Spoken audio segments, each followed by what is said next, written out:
माँ भगवती महाकाली अनंत कोटि ब्रह्मांड नायिका राजाधिराणी माँ विश्वेश्वरी त्वं परिपासि विश्वं विश्वात्मिका आधा रयसीति विश्वं विश्वेश वंद्या भवती भवन्ति विश्वाश्रयाजे तोयि भक्ति नम्रा। ये महाकाली होचंती अनंत कोटि ब्रह्मांडर ठाकुराणी। ये महामाई पाखरे 3 दिन धरी लक्ष लक्ष भक्त मानकर श्रद्धालु मानक भिड़ लगी रहे। आउ जी जो मनोवांछा नहीं कि आसी थाए महामाई ताको अश्लेष कृपा करी ताको तार मनोवांछा को परिपूर्ण करिथांती। मोर मने पड़े महामाई पाखरे ये अधम दास अनेक दुख जंत्रणा भितर जर्जरित अध्याय गति करुली। किंतु माँ पाखरे आसी जेतबेले टिके मात्र लुह गड़े माँ पाखरे मु निवेदन करी माँ रक्षा करंतु। आउ सेई दिन ठारू अर्थात तार ठीक पर दिन ठारू महामाई एमिति कृपा करिचंती से कृपा अवर्णनीय। देवी प्रपन्नारति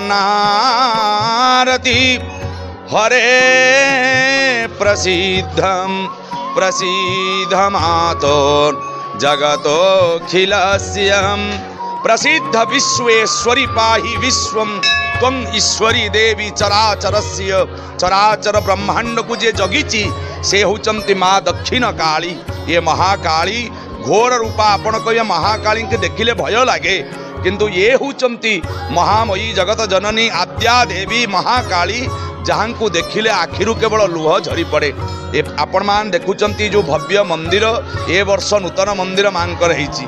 आउ माँ एठी जौन विसर्जन प्रक्रिया हुए महाप्रभु आशुतोष अकर्म कर्मदायक पाखक जीवे महाप्रभु आउ महामयींकर मिलन सेठी हुए जहाँ जोड़ देखिए हरिहरंकर मिलन किंतु एठी देखिए महामाईंकर आउ भगवान शंकरंकर मिलन होता है।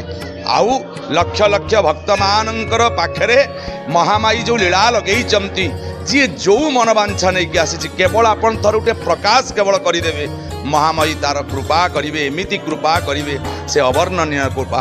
आज बहु काम थिले भी महामाई पाखक मु बहु सुदूर भुवनेश्वर आसी महामाई के दर्शन करुच्ची।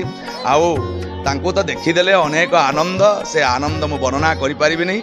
आउ सान भाई जगन्नाथ पंडित देखा ही गले आउ महामाई विषय में कौन कहबी एतिकी समस्ते आसंतु भक्तिर सहित विश्वास करंतु महामाई अपार कृपा को। महामाई पाखरे एमती अनेक लीला लगी रहिबो।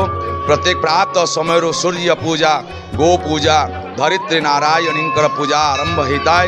महामाई षोडशोपचार पूजा ये होता है। महामाई गुप्त छावरी